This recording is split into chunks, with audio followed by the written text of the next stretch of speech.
Tudo bem, gatíssima ou gatíssimo? Vamos começar uma live a respeito de 4 coisas que acontecem quando você descobre que o seu pai ou sua mãe é narcisista patológico.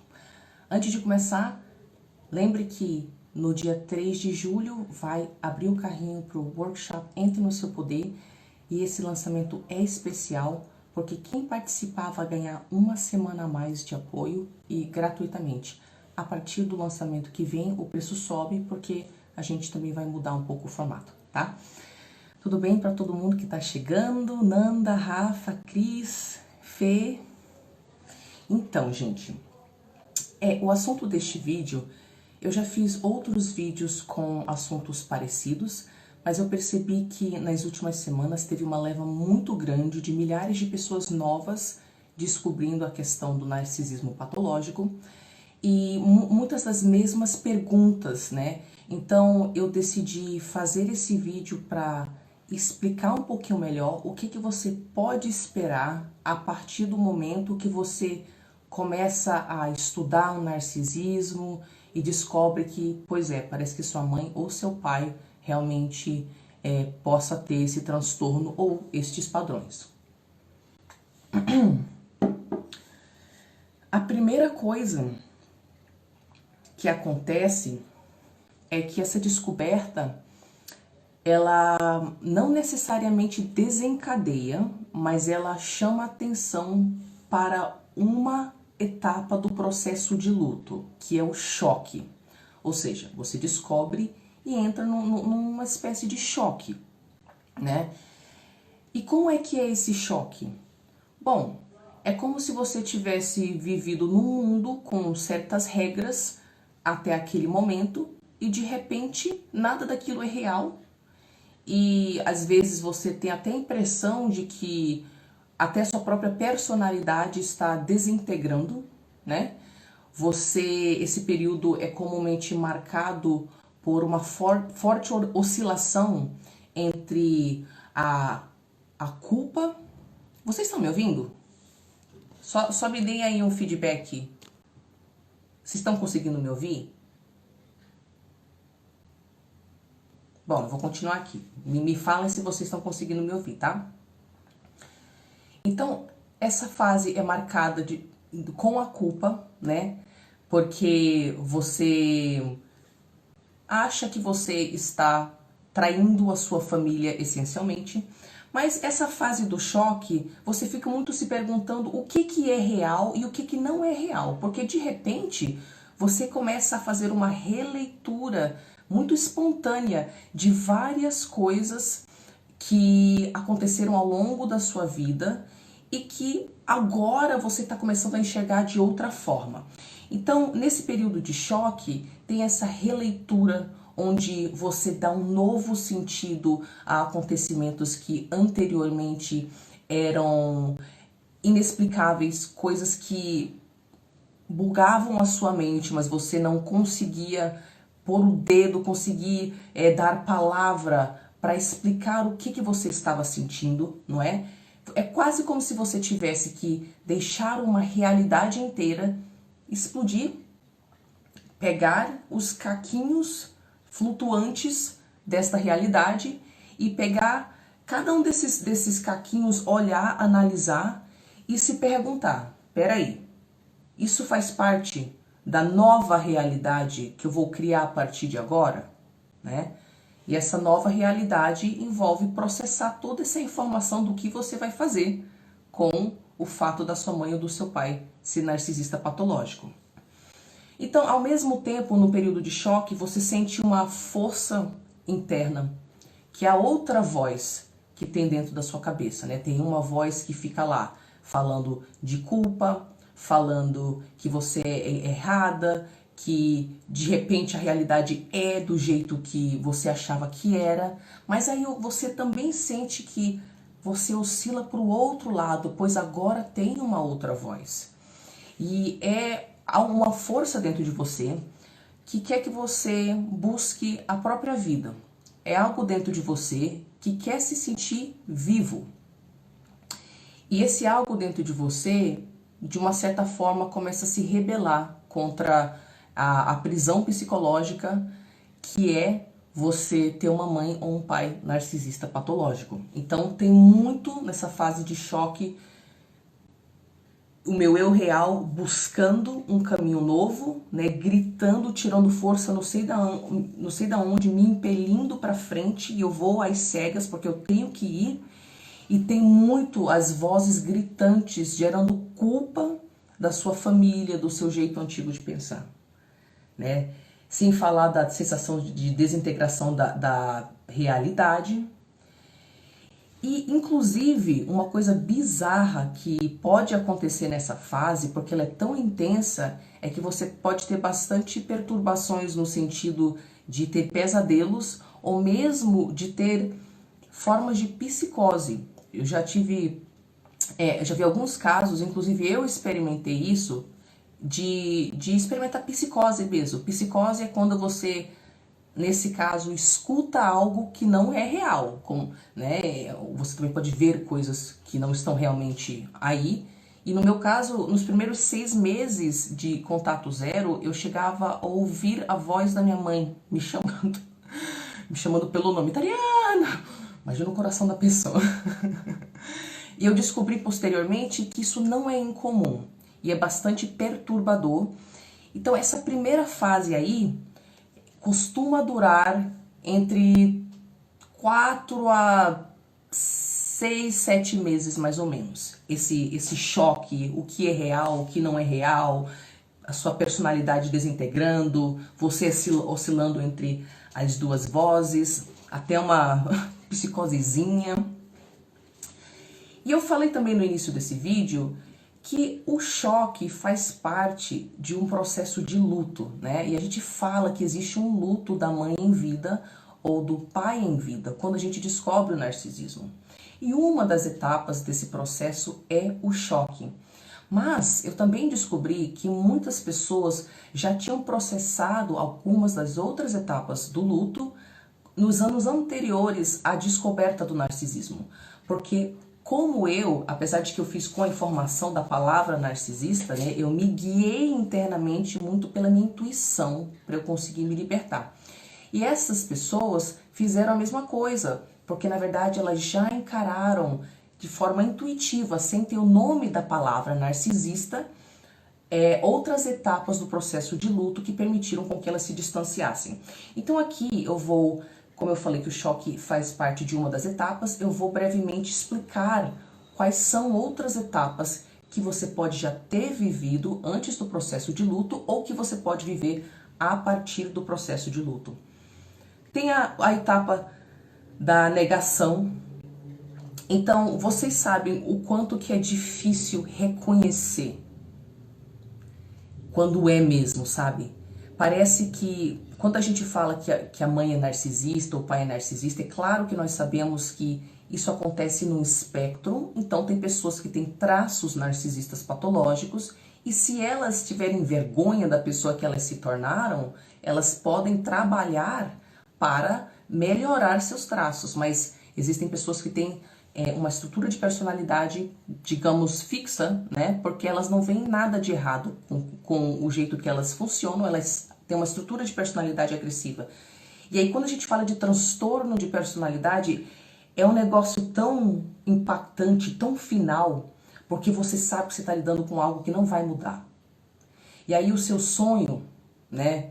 A sua ilusão de que, poxa, de repente você é uma má filha ou um mau filho e era só questão de você melhorar e aí de repente um dia a relação poderia mudar e seus pais poderiam enxergar você. Essa ilusão vai ter que morrer, porque agora não tem nada a ver com você ser má filha, mau filho. Se trata de uma estrutura de personalidade fixa sobre a qual você não tem controle e que já existia antes de você nascer. Então a gente nega. Essa é uma das etapas do processo de luto. A gente não quer passar por essa morte de realidade, porque dói. Também tem a fase da barganha, que é quando você já está conseguindo assumir, realmente esses comportamentos são tóxicos, fazem mal, tô vendo que ela tem os traços narcisistas, ou ele tem os traços narcisistas, mas como eu não quero mudar a minha realidade muito, porque dói, e no fundo eu tenho minha criança ferida que deseja o amor da minha mãe, deseja o amor do meu pai e vai querer fazer funcionar. Na fase da barganha, você tenta fazer funcionar. Você já tem as suas informações sobre o narcisismo, mas você pensa, e se eu reduzir contato aqui? E se eu falar menos para ela? E se eu der presentes para ele? E se eu for mais obediente? E se eu fizer pedacinhos, mas não sei o quê? E se blá blá blá blá blá blá? E patati patatá. E você fica aí bolando diferentes formas de essencialmente não ter que mudar o relacionamento, que é uma necessidade que se faz cada vez mais presente, porque você cada vez menos tolera os abusos que agora você percebe, né? Os tratamentos, as invalidações, né? Então essa é a fase da barganha. Então a gente vai lá, vou dar um presente para minha mãe, para o meu pai, vai dar tudo certo. Só que não. Tem também, você pode passar por uma fase de depressão, né, de tristeza. Por quê? Porque não é necessariamente fácil você aceitar. Veja bem, não é só que você não terá amor materno ou paterno, como outras pessoas que você vê. Não é só que você vai deixar de contar com um porto seguro, com uma fonte de amor, não é?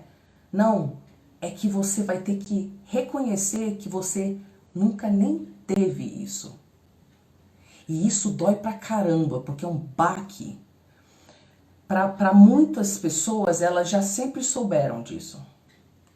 Então, não é tanto um baque. Elas sempre, por exemplo, muitos bodes nunca se sentiram parte da família mesmo, então eu já sempre soube que eu não era amada e, tipo, não tem nada de chocante sobre isso. Mas para muitas pessoas, você parar pra sacar que tudo que você imaginava, sabe? Você ficava olhando lá pra sua mãe, pro seu pai, idolatrando, achando, hoje ele só tá cansado, por isso que ele bateu na minha mãe. Ou achando, ela sofreu muito no passado, por isso que ela trata a gente assim, né? Sempre racionalizando. E aí você tem que parar de racionalizar e reconhecer. Cara, nunca esteve lá. Não é que eu tô perdendo, que triste isso. Então, pode desencadear uma fasezinha de depressão. Porque, né, na verdade é um luto, uma tristeza por muitas coisas. Muitas coisas. O tempo perdido para muitas pessoas. Tudo que você não vai viver.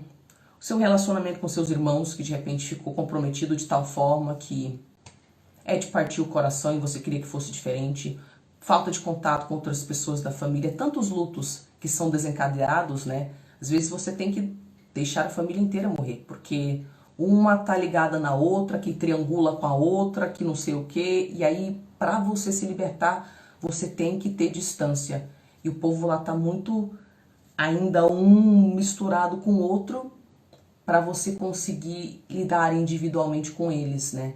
Ainda eles funcionam como uma massa da pessoa narcisista que manda. Nessa fase, né, nesse luto, pode ter raiva, né? Raiva contra tudo, raiva contra você, como que você se permitiu ficar na situação tanto tempo, como que você pode ser tão trouxa, por que que você se permitiu sofrer abusos, né? Que é uma coisa muito curiosa, vítimas de abuso frequentemente sentem uma raiva astronômica contra elas mesmas por terem permitido o abuso. Raiva contra a vida. Por que que eu tenho esse destino? Por que que eu vou ter que ficar desavantajada em tantas áreas? Opa, desculpa, gente. Gente, eu não sei como eu ativei as ligações, o sonzinho, porque eu sou super tecnológica, sabe? E agora eu não sei desativar, mas eu vou descobrir. Então essas raivas contra a família, as várias coisas que aconteceram que ninguém nunca teve estrutura emocional para lidar, os vários segredos de família, que até hoje, se você quiser abordar os assuntos, não vai ter acolhimento ou estrutura para lidar, né? E é claro, também existe, depois de todas essas coisas, lembrando que essas etapas vão embora, né? Elas não são lineares, elas revisitam a gente em diferentes intensidades. Elas levam para uma aceitação. E a aceitação consiste em você entender que de lá não vem nada e realmente deixar isso morrer, não é? Deixar de depender da aprovação deles. E ativamente começar a agir no mundo do jeito que dá medo, que é de acordo com o que você realmente quer. Que até a gente passar por várias etapas do luto, a gente não chega na aceitação de que esse amor não existe para você. Então, enquanto você não chega nessa aceitação, você fica lutando por ele. E aí você não se dá permissão de ser você, porque ser você é sinônimo de perder a aprovação, né? Então, na fase de aceitação, você já não tá mais nem aí. Você tá fazendo o que você quer, você é indiferente, não tenha raiva, você é indiferente. E aí você tem prontidão para uma vida, né, que envolva outras estruturas, outra rede de apoio, muitas vezes. Para muitos casos, eu entendo, não há uma separação total. Para muitos casos, a fase de aceitação é a fase onde você realmente saca que tá bom, não dá, tudo bem. E aí você pode optar por um contato zero. Eu entendo que para diferentes famílias, diferentes soluções vão ter que ser aplicadas, não é? Então, isso foi uma parte longa que eu expliquei agora, mas tudo isso teve a ver com a primeira coisa que eu vou mencionar que acontece quando você descobre o narcisismo paterno ou materno ou paterno, que é o choque, que por sua vez é uma das fases do luto. Tendo falado do choque, vamos falar da culpa. Bom, sei que vocês estão bem acostumados com a culpa, não é? A culpa, ela é usada há muito tempo como uma forma de doutrinar obediência dentro de famílias. Grupos humanos formam estruturas sociais e políticas que tem alguém no topo, que tem poder, não é? E dentro das famílias, a forma que os pais ganham obediência, ganham o poder, é através, historicamente, durante muito tempo, pelo menos, da culpa e anteriormente através da vergonha também. Então, a culpa, mesmo que você não venha de uma família tóxica, ela faz parte de uma coisa normalizada em famílias, particularmente famílias latinas e asiáticas, ou né, essas famílias bem tradicionais, essas culturas bem tradicionais. Fora essa culpa, que já é uma coisa, um fenômeno cultural, aí é claro que toda personalidade abusiva se aproveita do jeito de pensar inocente e bondoso de quem não tem uma estrutura de personalidade com desvio de caráter. Então você tá lá toda preocupada em fazer mal, em abandonar, em não sei o que, né? E a pessoa, a mãe ou o pai narcisista vai usar da culpa mesmo. Tanto faz como isso afeta você, se é melhor para você, se não é melhor para você. A estrutura de poder deverá ser mantida e você deverá ficar no seu lugar, não é? Então, é claro que uma das coisas que é muito ativada em nós, porque a gente é ensinado desde sempre que a nossa função dentro da família narcisista é nós cuidarmos dos adultos, né? Ou nós não termos nenhum tipo de atenção e sermos adultos desde cedo, não é? É claro que quando você começa a ouvir a voz do seu eu real e querer uma distância de forma instintiva, não é? Os seus familiares percebem, você acha que você está traindo o clã. E o que significa uma traição? Você vai ficar sozinha, excluída daquele grupo, não é? Excluído daquele grupo e de repente você tem ansiedade social, não sabe gerar outro grupo. Às vezes, se você está excluído, quer dizer que você tem menos acesso a recursos. E se der errado? E se você tem filho? E se isso? E se aquilo? E se precisar deles? E se não sei o quê? todas essas coisas, né? Então é uma traição e isso gera dentro da gente a impressão de que a gente está matando alguém e deve ficar olhando para os lados constantemente para ver se a polícia está chegando. Quando você descobre e você começa a estudar, você tem medo que a sua mãe ou seu pai vai entrar no seu quarto e ver o assunto que você está estudando, sabe? De tanto terror que você tem. Então a culpa é a segunda coisa que você pode esperar em quantidades astronômicas quando você descobre o narcisismo materno ou paterno. E aqui, para finalizar essa parte da culpa, eu queria deixar claro que essa culpa, quando você sente ela, é um bom sinal. Porque quer dizer que você está agindo de acordo com uma adulta agiria, não é? Ou um adulto agiria. Você está agindo de acordo com o seu eu real. É para você se individuar e se tornar um adulto que manda na própria vida. Então, quando você sente essa culpa que indica que você está se separando do clã, na verdade, para o nosso propósito aqui de cura, através da reconexão com o eu real, porque o eu real, né, o self, sabe tudo que ele tem que fazer por você, é ele que te cura, não sou eu, não é outra pessoa.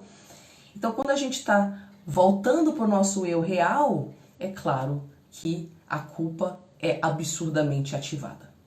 Você está começando a agir como uma adulta e isso é ótimo, apesar de ser muito desconfortável. E tem que agir apesar da culpa. Com o tempo, ela vai embora. A terceira coisa que acontece quando a gente descobre o narcisismo materno ou paterno é que tudo faz sentido. As fichas vão caindo, você começa a entender as suas dificuldades de um jeito que nunca você conseguia entender. Muitos de vocês fizeram tudo que é tipo de terapia de formas diferentes e faltava uma chave, não é? Para as coisas fazerem sentido. O jeito que você pensa e sente começa a fazer sentido. Os comportamentos esquisitos que você testemunhou, não só da sua mãe ou do seu pai, mas do resto da família, toda aquela dinâmica, tudo começa a fazer sentido. Então é uma doideira porque simultaneamente a sua visão de mundo explode e nada faz sentido mais e tudo faz sentido. Então é muito doido e acontecem essas duas coisas. Então, primeiro o choque, segundo a culpa, terceiro tudo faz sentido e agora o que eu chamo de o processo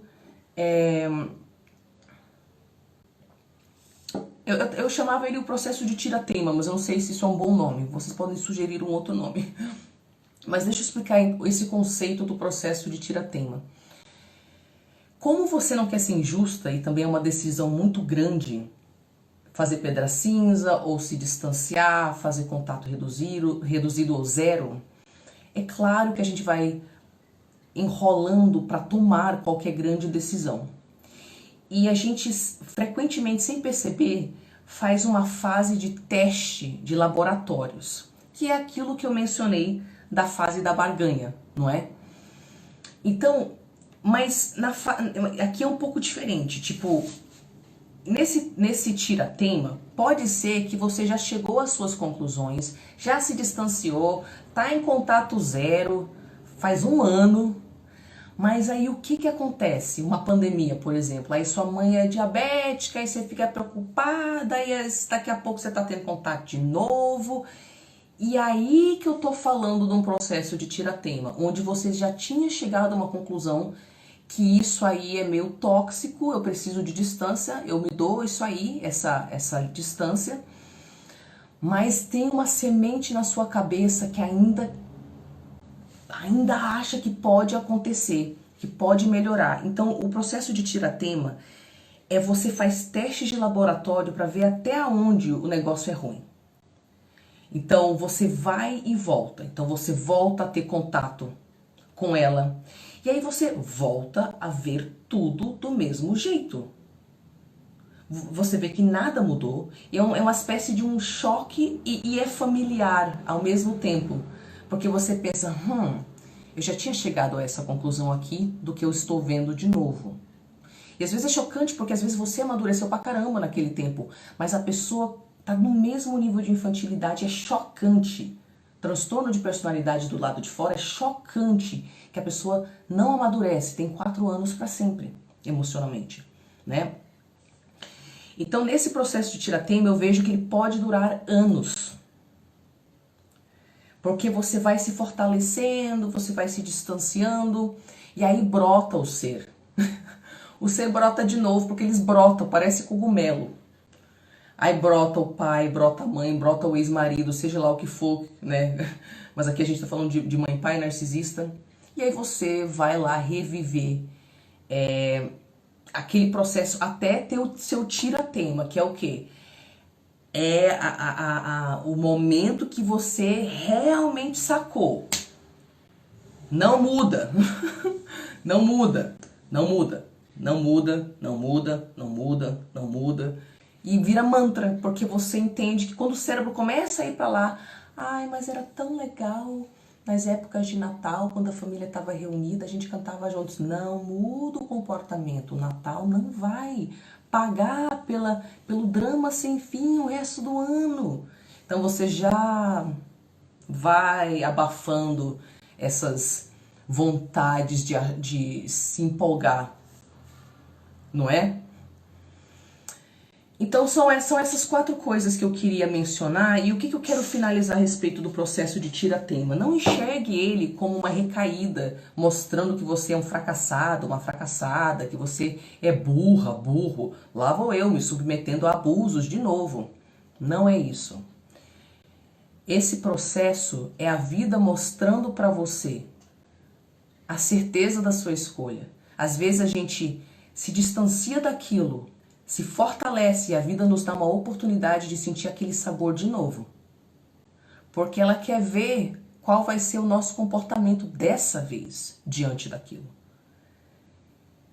E o contraste que essas experiências criam entre como você estava vivendo sua vida antes do ser humano brotar de novo e como você se sente, né, e tudo que volta, quando você volta a ter contato com a figura, esse contraste que cria dá o seu tiratema. E aí você consegue finalmente sacar. Ok, entendi que não tem nada aqui. E aí é outra vida. Aí você já se estrutura todo nesse sentido, né? Então, é isso. Eu vejo que tem muitas perguntas aqui. Eu vou dar uma olhadinha nas perguntas, mas eu vou finalizar para a parte do YouTube. E aí vocês fiquem aí conectados que eu vou dar uma olhada nas suas perguntinhas. Então, pessoal, me falem se vocês se identificaram com alguma coisa. Falei sobre várias experiências que acontecem nesse momento de descoberta. Me falem o que vocês já passaram ou não passaram, ok? E também, se você achou que o vídeo foi útil, compartilhe. Ele pode ser aquela resposta, aquela ficha que cai para alguém que também está nesse caminho de descobrir isso. Dia 3 de julho tem lançamento do workshop Entre no Seu Poder. A gente começa dia 20 e esse lançamento é diferente, porque você vai ganhar uma semana a mais e vai ser gratuito, ok? E é a última oportunidade de você ter esse apoio extra, que depois o preço vai subir para acomodar essa semana a mais, ok? É isso, meus amores. Muito obrigado para quem está no YouTube. Inscreva-se no canal. Aqui tem vídeo em português. And there's videos in English as well on narcissism. E sobre um monte de outras coisas. E é isso. Um beijo. A gente se vê por aqui.